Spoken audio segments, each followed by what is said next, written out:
Hello friends, welcome. Today in this session we are going to learn one of the most important topic of quantitative aptitude, that is percentage.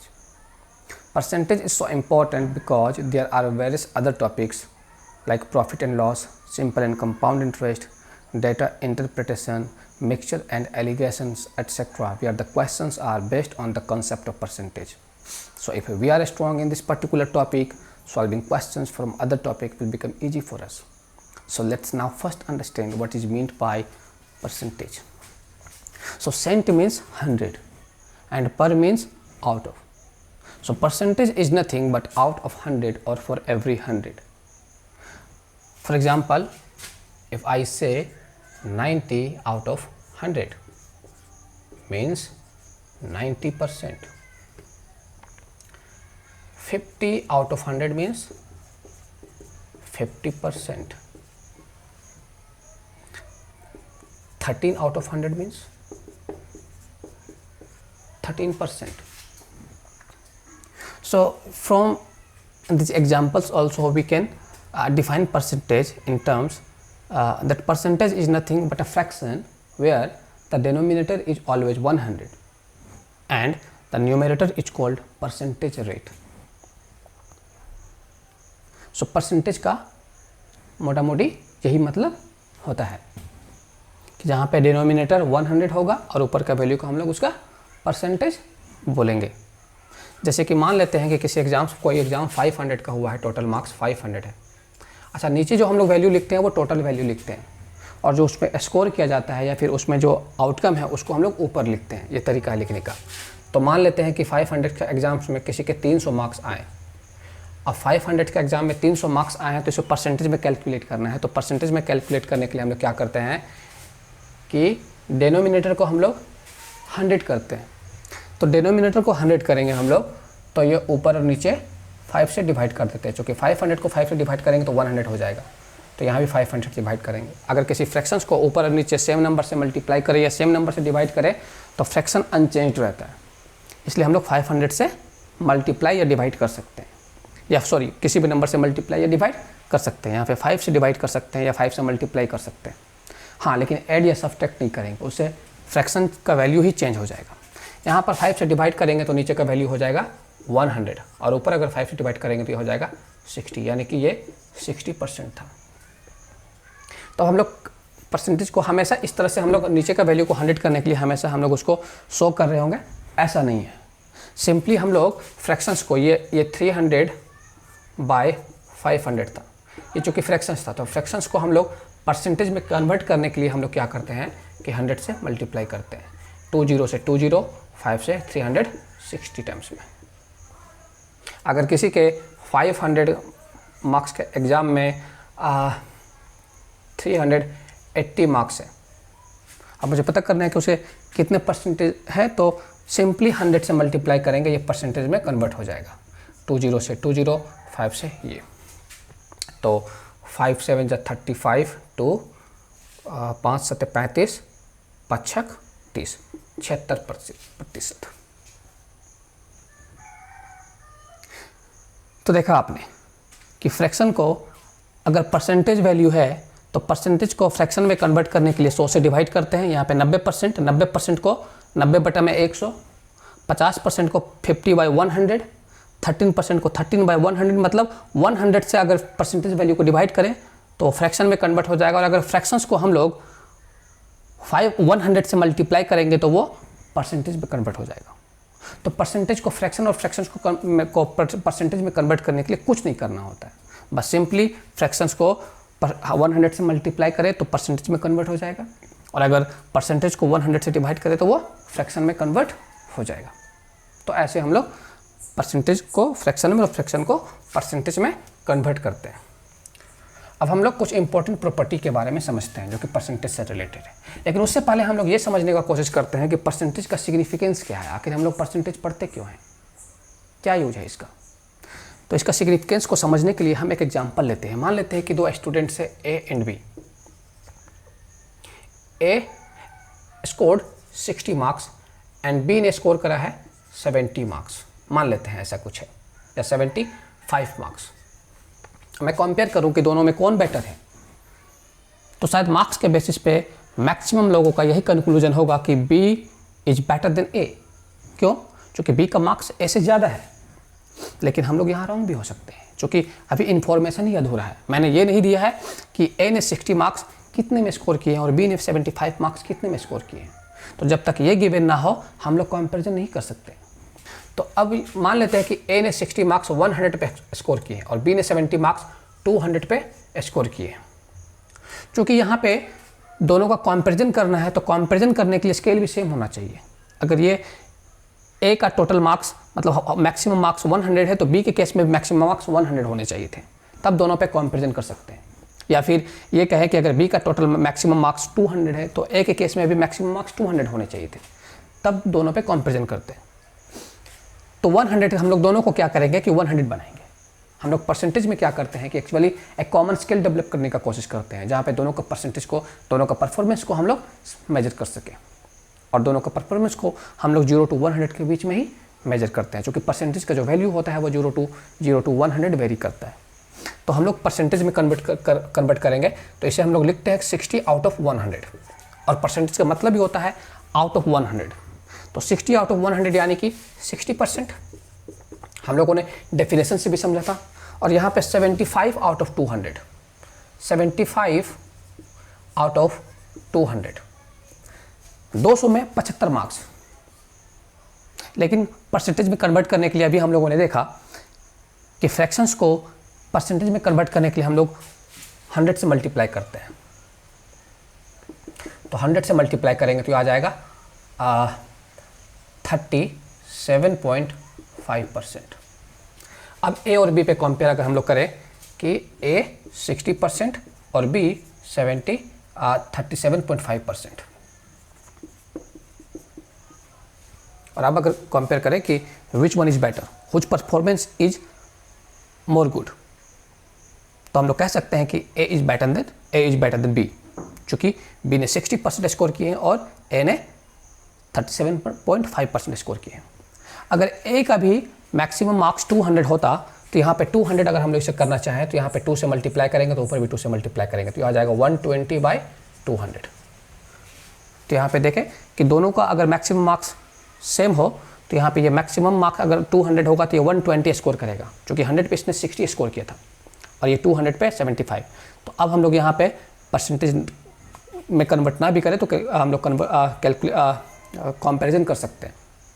ये 120 और ये 75, तो यहाँ पे marks को देखकर भी हम लोग कह सकते हैं कि A is better than B। लेकिन ये हमेशा ये कब तक करते रहेंगे, दोनों का डिनोमिनेटर को कब तक सेम करते रहेंगे। तो हम लोगों ने परसेंटेज डेवलप करा। परसेंटेज में एक कॉमन स्केल डेवलप करते हैं, 0 to 100% के बीच पे दोनों को कंपैरिजन करेंगे। ये बिजनेस में भी हम लोग एक बिजनेसमैन का भी एग्जांपल ले सकते हैं कि मान लेते हैं कि किसी बिजनेस में एक बिजनेस में 50 रुपीज़ का लॉस हुआ, A को 50 रुपीज़ का लॉस हुआ और B को 100 का लॉस हुआ, 100 लॉस। यहाँ पे अभी भी एब्सोल्यूट मार्क्स दिया हुआ है या फिर एब्सोल्यूट अमाउंट दिया हुआ है, परसेंटेज नहीं है। मैं कहूँ कि 50 रुपीज़ का लॉस हुआ है सॉरी 50 रुपीज़ का लॉस हुआ है और इसे 100 रुपीज़ का लॉस हुआ है। अब अगर मैं बोलूँ कि किसे ज़्यादा लॉस हुआ है, तो B को ज़्यादा लॉस हुआ है कहना गलत हो सकता है, क्योंकि फिर हम लोग इसे क्या करेंगे कि परसेंटेज में कन्वर्ट करेंगे। तो मान लेते हैं कि A को 50 रुपीज़ का लॉस हुआ है आउट ऑफ 500 और B को 100 का लॉस हुआ है आउट ऑफ 2000, ऐसा। अब अगर मैं पूछूं कि दोनों में किसे ज़्यादा लॉस हुआ है, तो यहाँ पे हम लोग कन्वर्ट कर सकते हैं परसेंटेज में 50 आउट ऑफ 500। तो यहाँ पे हम लोग देख सकते हैं कि 50 आउट ऑफ 500 इसे हम लोग परसेंटेज में कन्वर्ट कर सकते हैं और ये 100 आउट ऑफ 2000। तो चूँकि फ्रैक्शंस को परसेंटेज में कन्वर्ट करने के लिए हम लोग 100 से मल्टीप्लाई करते हैं, तो यहाँ पे 100 से मल्टीप्लाई किया है 10%। यहाँ पे हम लोग क्या करेंगे कि यहाँ पे आएगा 5%। अब अगर कंपेयर करें कि दोनों में किसे ज़्यादा लॉस हुआ है, तो इसका मतलब ये होता है कि जब B ने 100 रुपये का 200 रुपये का इन्वेस्टमेंट किया था, तो इससे 100 रुपये का लॉस हुआ, यानी कि 2000 ये इन्वेस्ट करने पे 1900 रुपये कमा पाया। यानी कि 100 रुपये लॉस हो गया, 2000 पे। और ये जब 500 रुपये इन्वेस्ट किया तो इसे 50 रुपये का लॉस हुआ। अगर इसे भी हम लोग 2000 कर दें 4 से मल्टीप्लाई करके, तो यहाँ भी 4 से मल्टीप्लाई करेंगे, तो यहाँ पे 4 से मल्टीप्लाई करेंगे तो ऊपर नीचे अगर 4 से मल्टीप्लाई कर दें तो यहाँ पे आ जाएगा ये 2000 और ऊपर में आ जाएगा 200।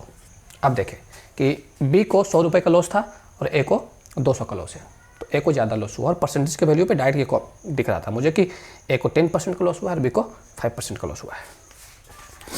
तो ये था ए और बी का मतलब परसेंटेज का सिग्निफिकेंस।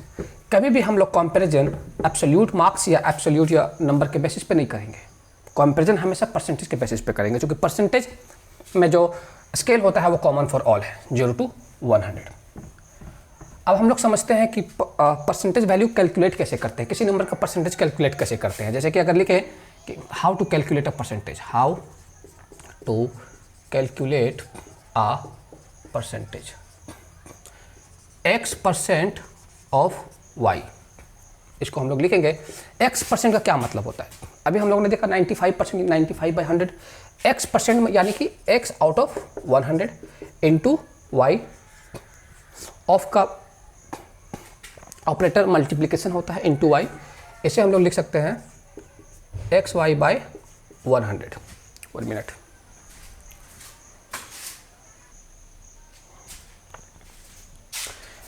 xy/100। अगर हम लोग ऐसे बोले कि 40% of 600 is equal to what, तो 40/100 इंटू 600, 20 से 20, 4 छक 24, 240। तो यहाँ पे हम लोग देख सकते हैं कि जब ऐसे हम लोग लिखते हैं 240 या फिर सिंपली हम लोग है ना 240, तो यहाँ पे देख सकते हैं कि 3 डिफरेंट हम लोग इसे कंसिडर कर सकते हैं कि ये जो है एक परसेंटेज वैल्यू है, परसेंटेज वैल्यू पीसी, एक ये जो है मैक्सिमम वैल्यू है, मैक्सिमम, और ये जो है एब्सोल्यूट वैल्यू है, परसेंटेज, मैक्सिमम, एब्सोल्यूट। तीनों में कोई 2 गिवन होगा और एक फाइंड आउट करने के लिए कहा जाएगा। फॉर एग्जांपल अगर इसलिए कि 60% of what equal to 420, 60% of what equal to 420। तो यहाँ पे देखें कि ये परसेंटेज वैल्यू गिवन है, मैक्सिमम वैल्यू नहीं है और एब्सोल्यूट वैल्यू है, तो हमें मैक्सिमम वैल्यू फाइंड करना। मान लेंगे मैक्सिमम वैल्यू x है, तो लिखेंगे 60 into x/100, x into y, तो x था परसेंटेज वैल्यू, y था कि मैक्सिमम वैल्यू जो कि यहाँ पे है ऑफ के बाद, जिसे x मान लिए हैं, by 100 is equal to what, is equal to 420 है। तो यहाँ से हम लोग कैलकुलेट कर सकते हैं, ये 0 से ये 0, 6 से 70 टाइम्स में, सो x इज इक्वल टू 700।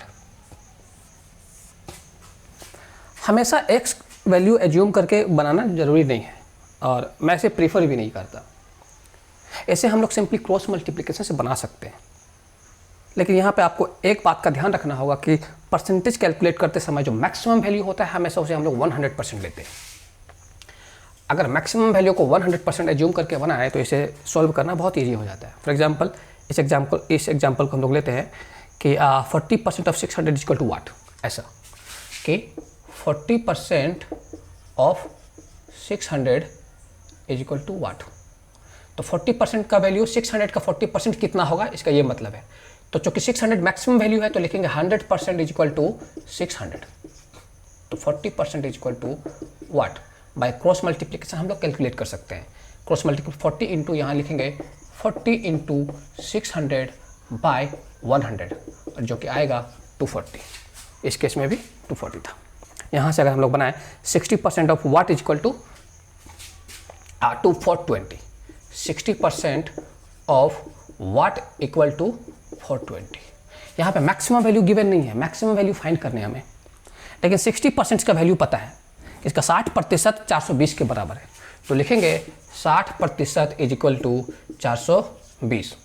तो 100%, जो कि मैक्सिमम वैल्यू हमें 100% एज्यूम करने होते हैं, तो 100% is equal to what by simply cross multiplication. 100 into 420, 100 into 420/60, ये डिवाइड कर देंगे 7 टाइम्स में, और जो कि 700 आएगा। यहाँ भी 700 था। तो बस सिंपली क्रॉस मल्टीप्लिकेशन हम लोग इसके वैल्यू को फाइंड कर सकते हैं। एक और प्रॉपर्टी हम लोग समझते हैं, एक और क्वेश्चंस को हम लोग लेते हैं जो कि थोड़ा डिफरेंट लेने की कोशिश करते हैं।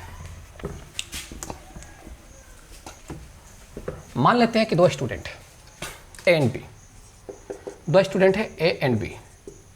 बी ने 75% स्कोर किए और ए 15% लेस देन बी। बी से 15% लेस, जो कि इक्वल है, मान लेते हैं जो कि इक्वल है 400 का। तो मेरा क्वेश्चन यहाँ पे है कि बी का स्कोर कितना है, how much B scored, B has scored.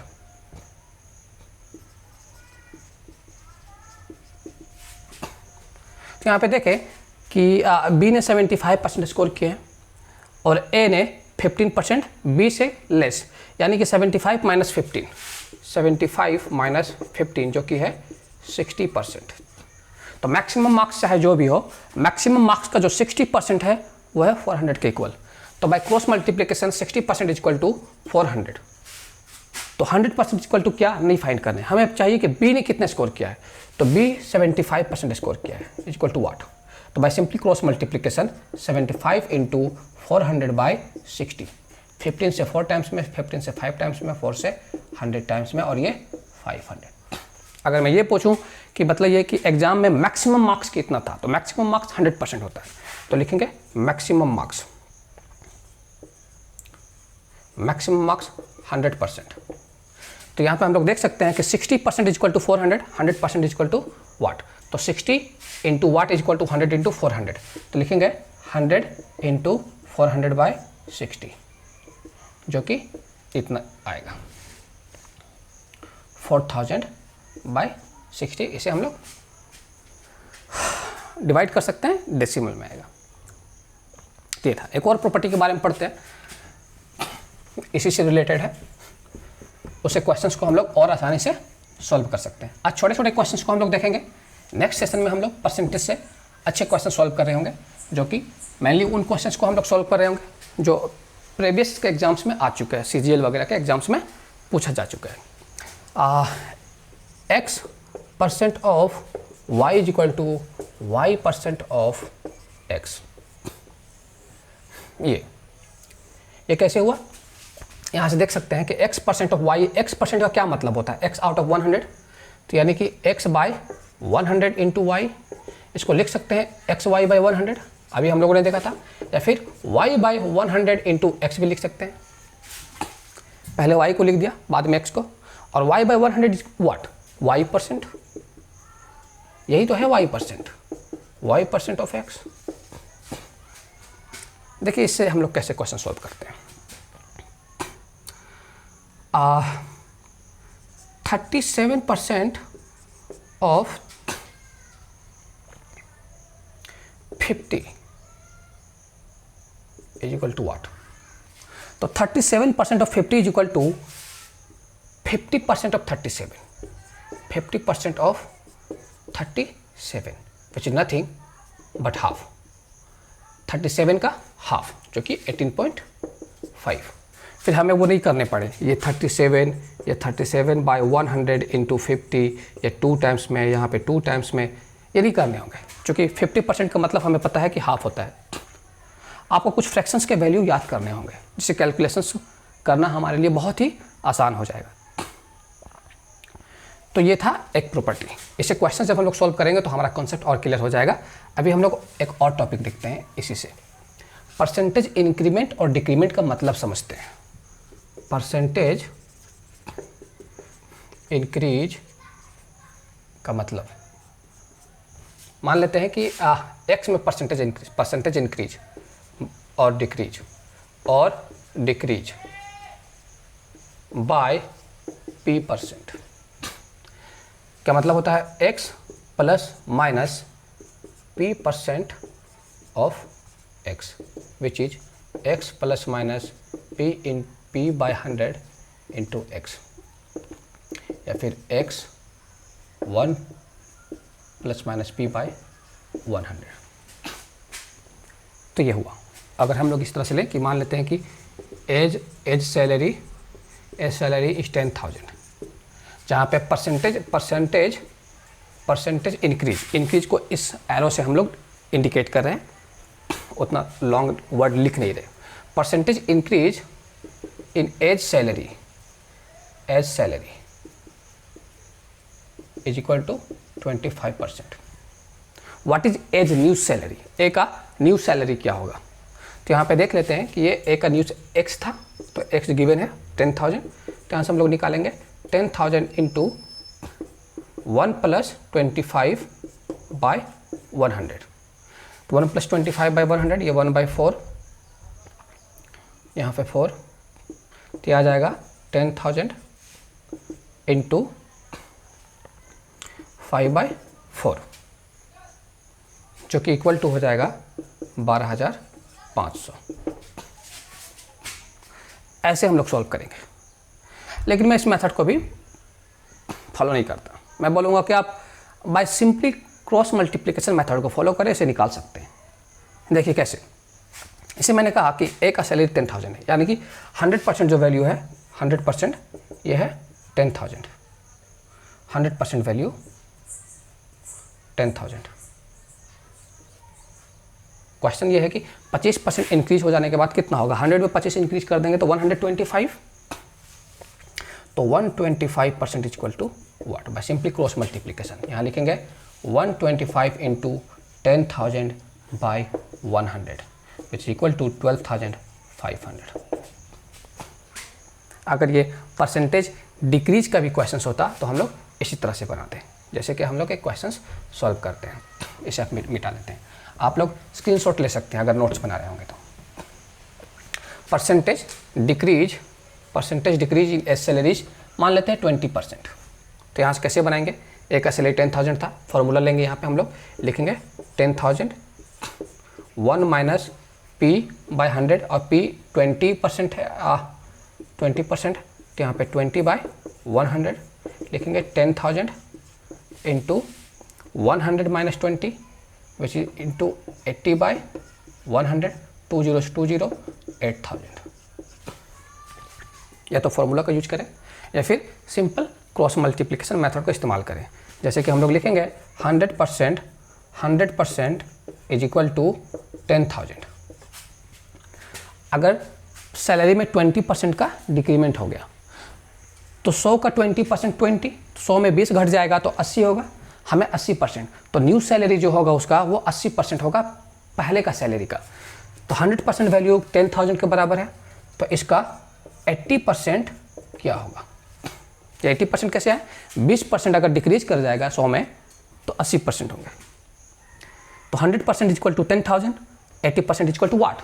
Bye simple cross multiplication we can find out the value of 80%, the new salary of a after decrement, which is equal to 80 into 10,000 by 100, 8,000। तो आज इतना ही। Next session में हम लोग percentage से related कुछ important questions और previous year का कुछ क्वेश्चंस हम लोग सॉल्व कर रहे होंगे, और इसके सारे डिफरेंट क्वेश्चंस को हम लोग सॉल्व कर लेंगे ताकि हम लोगों का जो कॉन्सेप्ट्स हो है परसेंटेज से रिलेटेड वो क्लियर हो सके। आज के लिए इतना ही। Thank you.